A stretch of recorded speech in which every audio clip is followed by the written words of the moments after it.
What's one family saying or phrase you heard growing up that still sticks with you? Christmas is no place for losers. That was the sentence my brother Scott dropped like a knife across the table last December, his voice steady enough to carry through the living room where our entire family sat gathered around trays of cookies and steaming mugs of cider. Nobody laughed. It wasn't the kind of joke you laugh at, but nobody defended me either, and that silence hit me harder than the words themselves. My mother lowered her eyes to the pie she was slicing, my father gave an awkward little cough, and my sister-in-law made a show of fussing with the kids' presents on the floor,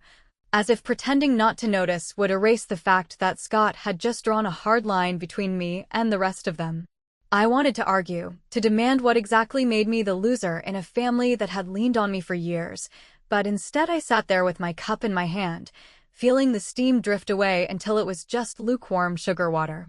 It wasn't the first time he'd taken a jab at me, but this was the first time he made it official, like some sort of public announcement that I no longer belonged in their carefully curated family picture. I replayed all the years I'd driven 2 hours across town just to make it for dinner, when everyone else lived within 10 minutes. I remembered the nights I covered his bills just until payday, the afternoons I picked up his kids when his meetings ran long, the quiet sacrifices no one mentioned because, apparently, the only thing they remembered was that I was single, didn't own a house, and never posted family vacation photos to Facebook.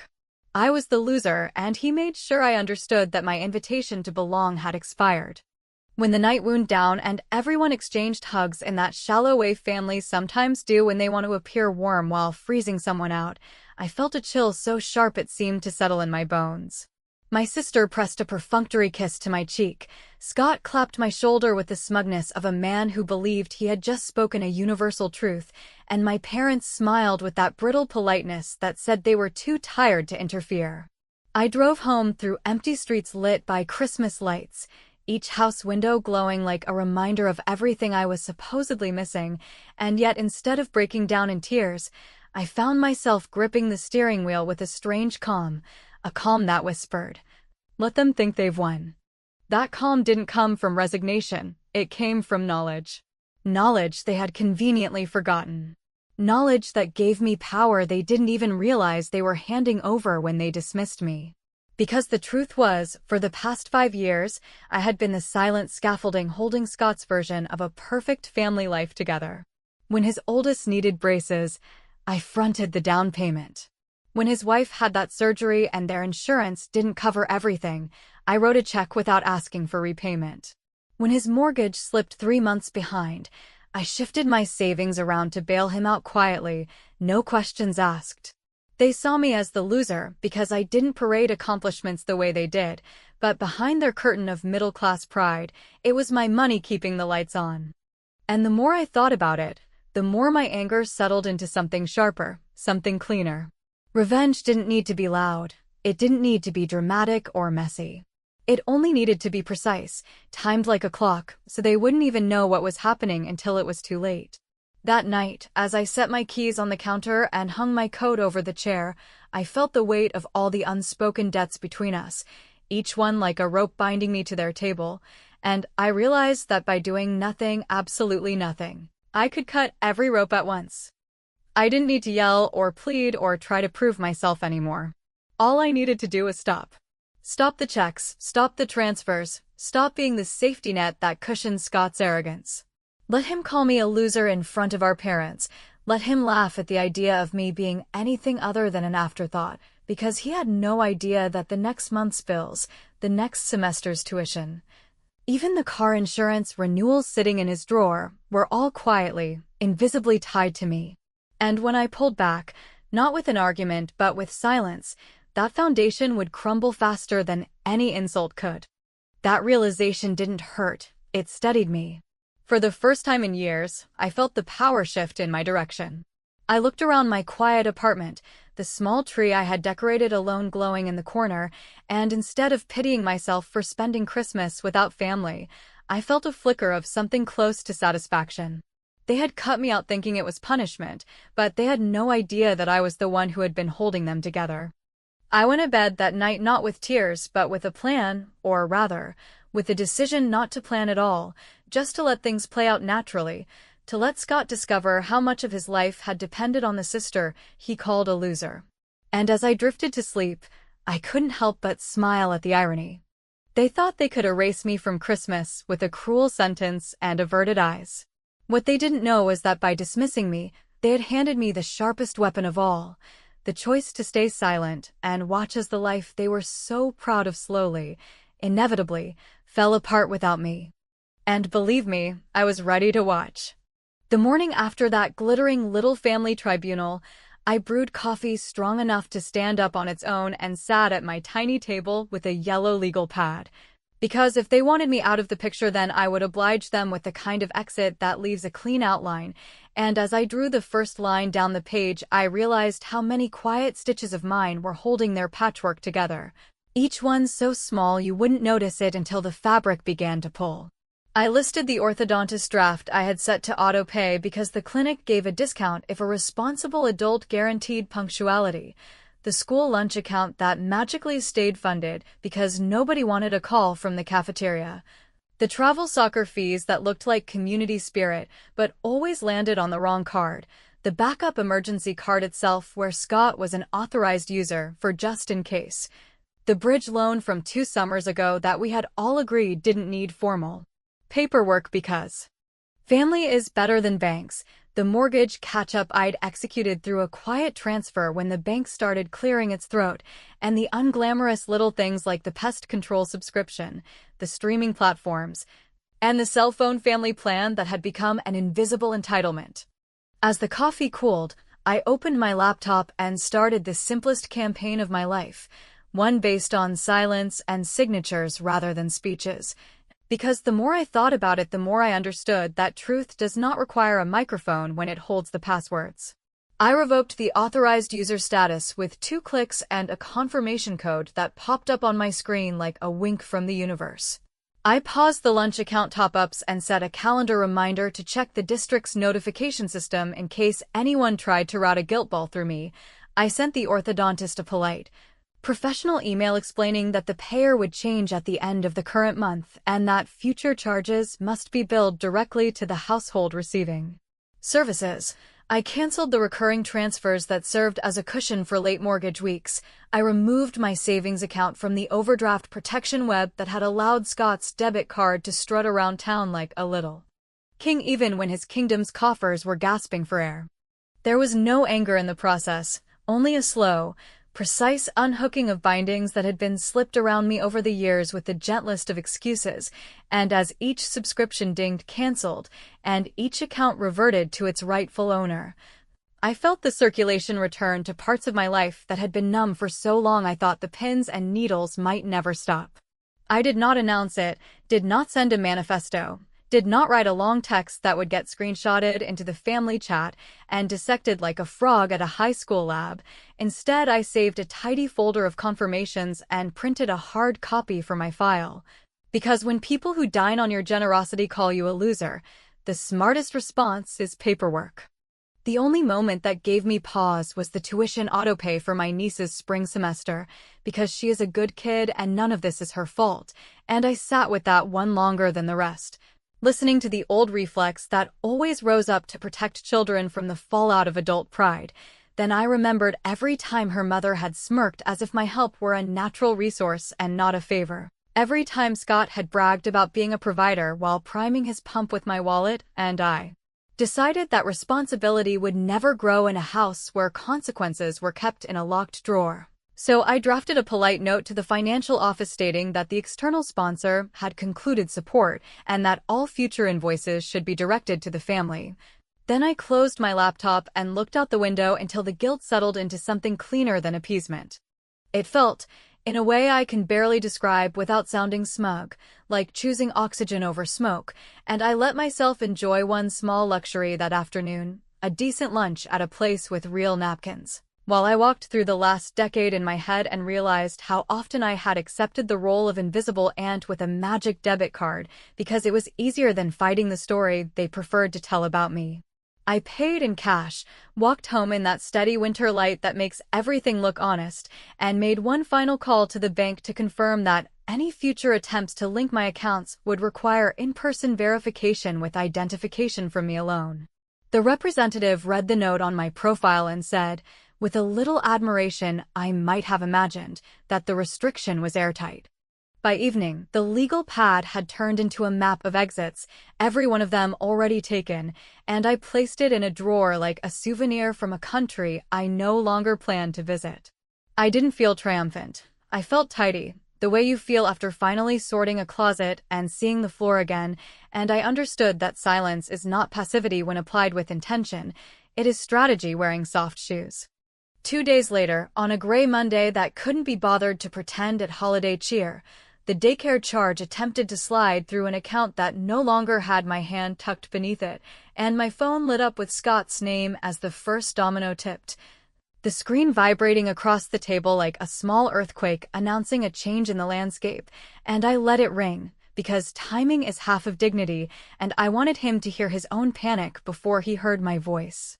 When I finally let his call connect after the third attempt, giving him just enough time to stew in the awkward silence most people feel only in waiting rooms and confessionals, his voice came through lighter than I expected and trimmed with that fake casual confidence he uses when the car is rattling and he is insisting the noise is part of the design. And he asked how I had been as if we hadn't seen each other since high school instead of 3 nights ago when he hosted my character. Assassination with cider and store-bought cookies. I answered with a warmth that surprised even me, because I have always believed that true calm is louder than any tantrum, and I told him I was doing fine, busy with end-of-year work, grateful for the quiet after the holidays, enjoying the little things like walking in the cold and coming home to a clean apartment that didn't talk back. He made a few noises about the weather and the price of gas like he was circling the runway without clearance, then finally acknowledged that something strange had happened with a couple of payments, nothing dramatic, just a little hiccup with the daycare and an odd message from the bank about an authorization he couldn't quite place. And he wondered if I had noticed anything like that lately because, banks make mistakes and the whole system is a mess if you ask him. I let him paint the scene with his favorite color, plausible deniability, because there is a pleasure in watching an adult decorate a house of cards while the windows are open, and when he paused to hear me agree that institutions are incompetent, I said I hadn't experienced any issues but hoped his would clear up soon, because nothing ruins a Monday like a daycare director with the tenacity of a tax auditor. He laughed a little too loudly, then shifted into the territory where pride goes to wheeze, asking if I happened to know whether the orthodontist billing had moved to a different cycle, because his calendar reminder had pinged and then the charge didn't appear. And he didn't want to bother me with small stuff, but you never know with these offices, they are always changing portals and passwords and sending notices to the wrong inbox. I told him, in a tone friendly enough to be mistaken for generous, that he might want to call them directly and confirm the account on file, and I almost added that grown men are allowed to speak to receptionists without a chaperone, but I swallowed it like an aspirin and asked instead about the kids' winter break, which opened a flood of details about registration fees and transportation snafus, and a coach who thinks he runs the Premier League out of a public park.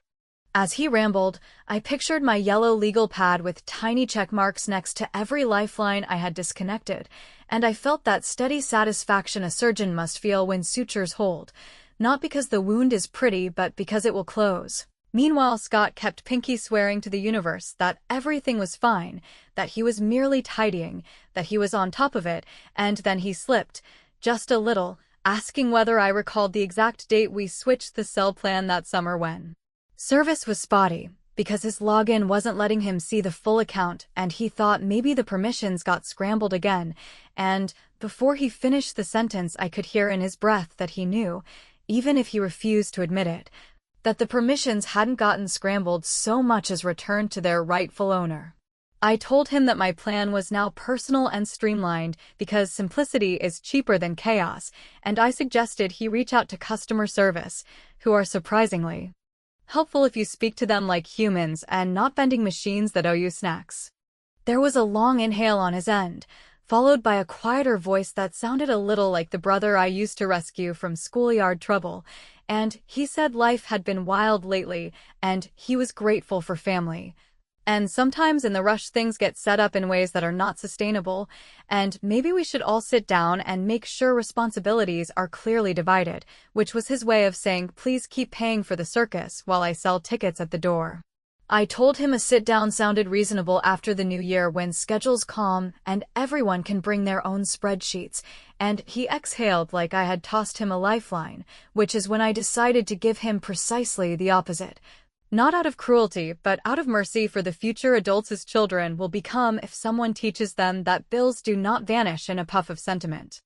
So I offered an elegant little olive branch that had thorns baked in. I said I'd be happy to share a clean list of everything I've covered historically, so he can transfer those responsibilities seamlessly, and I made it sound like a concierge service. Cheerful and professional, the kind of handover you get when a company changes vendors and everyone likes to pretend value can be measured in folders. He thanked me too quickly, promised to call back after he checked a few things, and hung up, and I watched the screen go black while imagining the dominoes continuing their slow-motion tilt through his kitchen, across the car insurance desk, up the staircase to the orthodontist's ledger, and straight into the sanctified drawer where he keeps envelopes labeled, just until next month. By late afternoon, my mother texted with a chirpy line about how family can be complicated during the holidays and could I pop by for coffee tomorrow because she had something small to return, which read exactly like the opening move of a soft intervention. And I almost laughed because if there is one thing my family does better than denial, it is triangulation dressed as hospitality. I told her I'd come by for half an hour before work, then sat down to type the list I had promised Scott, formatted neat and legible with dates and notes, but no commentary, a ledger of invisible labor turning visible at last. And as the printer hummed, I felt a thrill that might have been petty or might have been justice. I will let the philosophers decide.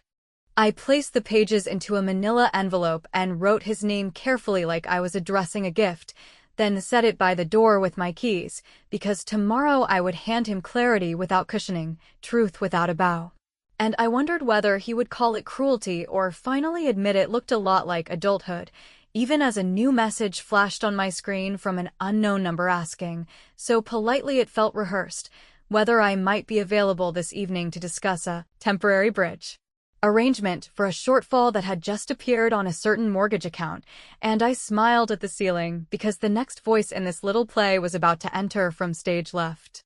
The bank's message sat on my screen like a polite stranger clearing their throat in a quiet room, and while the words temporary bridge arrangement carried all the softness of a corporate blanket, I could hear the cold inside them, so I returned the call and, in that careful voice I save for doctors and lenders, confirmed that I was not a guarantor, not a cosigner, not in anything anymore, merely a previous payer of convenience whose generosity had concluded, and when the representative asked, with trained compassion, whether there was any scenario in which I might resume assistance, I said that the only scenario I recognized was the one where the account holder took responsibility for the account. Then I thanked her for her diligence and hung up. Because kindness does not require underwriting, especially when it has already been mistaken for obligation. In the morning, I carried the manila envelope to my parents' house and found my mother at the kitchen table with 2 mugs and a plate of those crumbly cookies she buys whenever she plans to say something that sounds gentle while being anything but, and she launched into a speech about how holidays magnify feelings and people say things they don't mean and families are supposed to bend not break. And I let her talk, because I have learned you cannot cut a ribbon while someone's fingers are on it. When she finally paused to sip her coffee, I noticed her hand tremble as if the cup were heavier than it looked. I slid the envelope across the table and told her it contained a clear, itemized list of everything I had covered for Scott's household, with dates and amounts and endpoints, so there would be no confusion, no rumors, no stories about sudden cruelty. There would only be documents, which, unlike feelings, do not change shape when stared at. She didn't open it, which told me she already knew at least part of the truth, and before she could resume the ritual of soft pressure disguised as reconciliation, the back door opened and Scott walked in without knocking, his coat unbuttoned. His hair in that hurried compromise men make with mirrors when alarms have been ignored, and he gave me a look that started as practiced exasperation and then stalled somewhere closer to unease. He said the bank was confused, the orthodontist was unhelpful, the daycare was unforgiving, the cell phone company was robotic, and the whole world had apparently decided to behave like a landlord with a stopwatch, and he wondered aloud how we were going to straighten it out, because we had always been his favorite pronoun whenever a bill arrived wearing combat boots. I told him there was no "we" on a mortgage notice, and no "we" on a tuition invoice, and no "we" on an overdraft alert, and I tapped the envelope with one finger the way a notary public taps the signature line, then asked him to sit and review the ledger so that he could transfer each responsibility to its rightful home without delay, and before he could lunge for outrage, he caught sight of the calm in my face. The kind of calm you only get when the worst decision, stop enabling, has already been made and survived. He tried the oldest path first, the one paved with family lore and small humiliations carefully packaged as jokes, reminding me how I once forgot my own birthday dinner because of a project deadline. How I never wanted children and therefore could not understand the costs that come like weather. How he had taken care of the heavy lifting in the family when our father had surgery while I handled the paperwork stuff. As if spreadsheets and passwords were not lifelines, but clerical hobbies, and when that tactic failed to stir the old guilt, he pivoted to a quieter register and said he was embarrassed, not angry, that things had stacked up, that he had meant to rebalance. That he was grateful for my help and always had been, even if he was not the best at saying it. Meanwhile, my mother looked back and forth between us, as if one of us might suddenly remember a line that would rescue the scene. And I realized I had spent years understudying for a role I never wanted, the dependable sister, who absorbs every shock so the family can keep performing competence for the neighbors. I told him I would do one last generous thing, and I meant it, because I believe mercy should be specific rather than mushy, and I said I would provide a clean, step-by-step transition document with contacts, account numbers partially redacted, and dates by which each obligation would need a new payer, and that I would even call the offices to confirm the handoff so there would be no administrative snarls to hide behind. What I would not do, under any circumstance, was pay another dime, because dimes have a way of multiplying when tossed into the dark. He stared at the envelope as if it might hiss, then asked the question we both knew sat at the center of his pride like a nail. Had I pulled the money, the invisible scaffolding, the quiet net, the unacknowledged subsidy? And had I done it to punish him for one comment on one night when emotions ran high? I said that I had ended a pattern, not pulled a prank, and that I had done it because adults are not entitled to lifelines they insult, and because respect has a cost that cannot be charged to someone else's card. The room went very still, the way rooms do when a shape finally matches its shadow, and then his phone buzzed on the table with a notification so bright it illuminated the question he couldn't ask out loud, card declined, at a grocery store. The morning's essentials mid-scan, followed by a message from his wife asking whether I could spot this one since it was for the kids, punctuated with that saccharine pleading tone people apply like frosting when they think you won't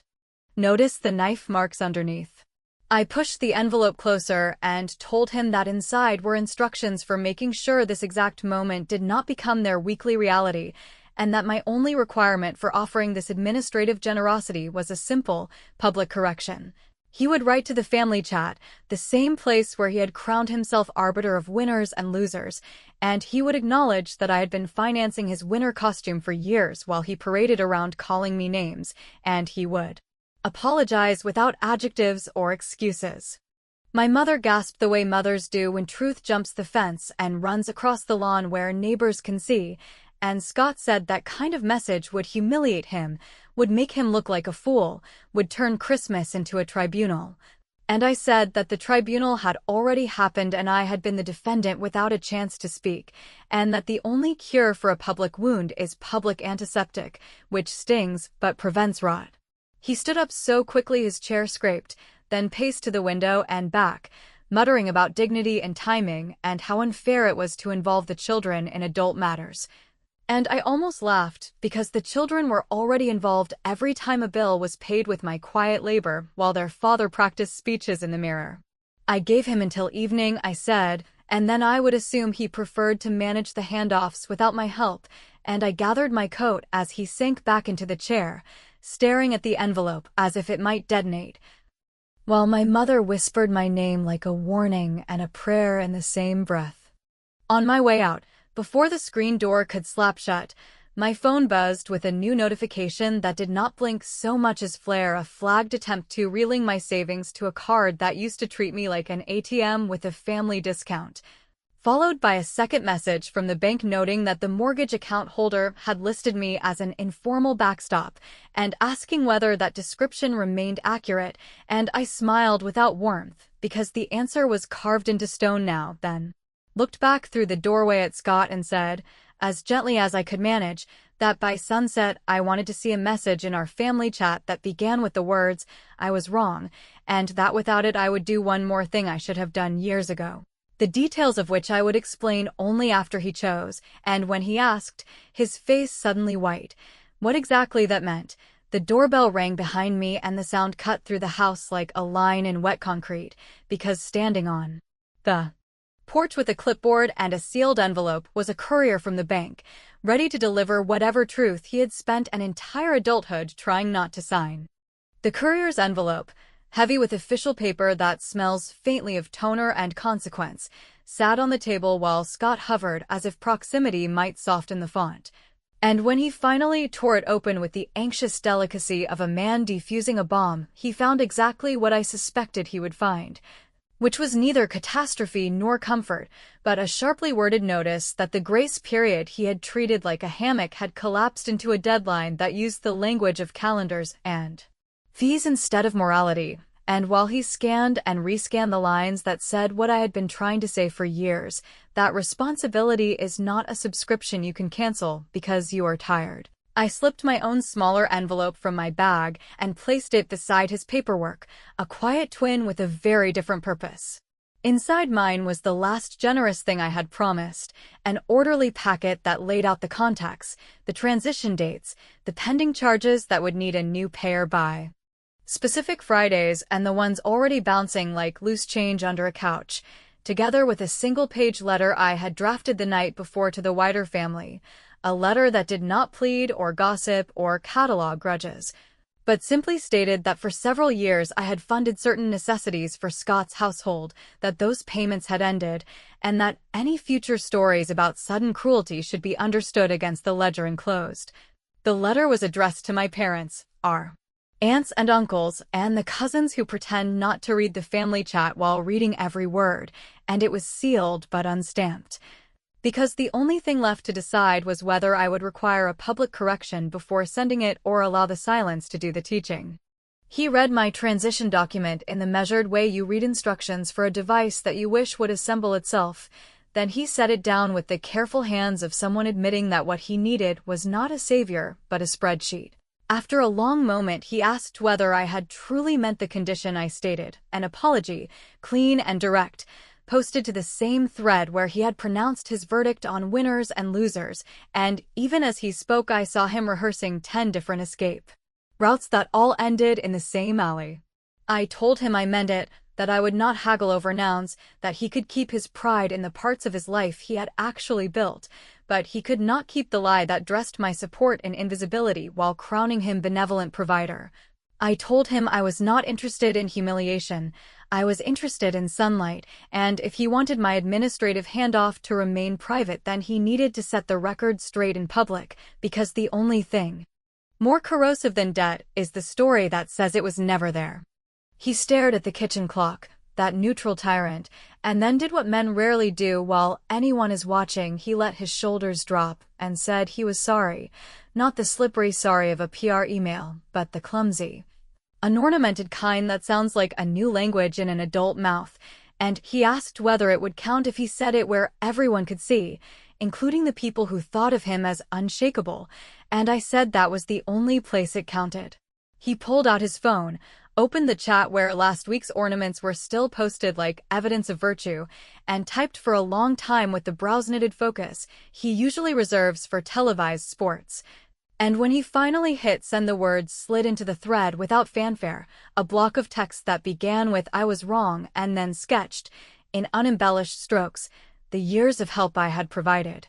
The ways he had let convenience petrify into entitlement, and the thing he had said at Christmas that he could not unsay but could stop standing by. There were minutes of silence that felt like an hour, then the replies rolled in, some shocked, some kind, a few defensive on his behalf as if shame were a hailstorm you could throw your body over, and my mother, whose eyes had been on her folded hands this whole time, typed a message that was both small and enormous, which was that she had known pieces of it and had been afraid to name them because naming makes things real, and that she loved us both and wanted to start again with facts.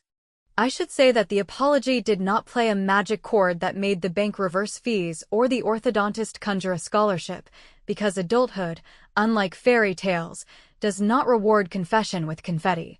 And as the day unspooled, I watched Scott call the numbers I had listed and heard him, through the thin dealership-quality walls of my parents' kitchen, negotiate payment plans like a man learning to pronounce his own last name, while text bubbles from his wife ran a tight circuit. Between fury and relief, a choreography built on the discovery that the ground beneath their feet had always been borrowed. It would be a prettier ending if I said I felt only triumph, that bright, uncomplicated cousin of justice, but what I felt instead was something heavier and cleaner, like a deep inhale in a room that has just been aired after a long winter, because revenge, when properly cooked, does not taste like gloating, it tastes like boundaries finally standing upright. In the late afternoon, with the sun lowering and the kitchen dimming into that gray honesty that winter does so well, he asked about the one more thing I had threatened, the peace I had withheld. And I told him that if he had chosen denial over truth, I would have mailed the packet to the family and copied the bank with a notarized letter clarifying that I would contest any attempt to characterize me as guarantor. And then I would have filed in small claims for the old bridge loan, not because I needed the money back, but because I needed the story corrected in a venue that keeps records, and something in his face told me he understood that Mercy had visited him today wearing the very clothes he hated. Documentation, clarity, the end of pretend. He nodded once, a hard little motion, and said he would figure it out, and for the first time in years I believed him, not because he had suddenly become noble, but because the props were gone and the stage was bare. That night, in my own apartment, my phone chimed with a message from my niece, who wrote in the quick, brave tone teenagers use when they are afraid of being watched, thanking me for everything I had done and asking if she should get a weekend job to help with the fees. And I typed and deleted and typed again before answering that responsibility does not mean punishment and that she should focus on school while the adults do their work, though I gave her the name of a scholarship in case she wanted to feel the ground steadying under her own feet. I sat by the little tree and looked at the stack of confirmations in my folder, at the manila envelope addressed, but unstamped, and I thought about the difference between winning and being done, and about how sometimes the cleanest revenge is the space you get back when you stop renting out your life to people who treat it like a utility. Whether Scott keeps walking the path he mouthed today or shuffles back into the fog is not a question I can answer, not tonight, not this winter. The only truth I will guarantee is that the next holiday will come whether we deserve it or not, and in whatever room I stand that day there will be no secret scaffolding under anyone else's house, no whispering ropes knotted to my wrists, only a chair with my name on it if someone chooses to set it there, and a locked drawer where I keep the paper that proves I can leave whenever the story asks me to.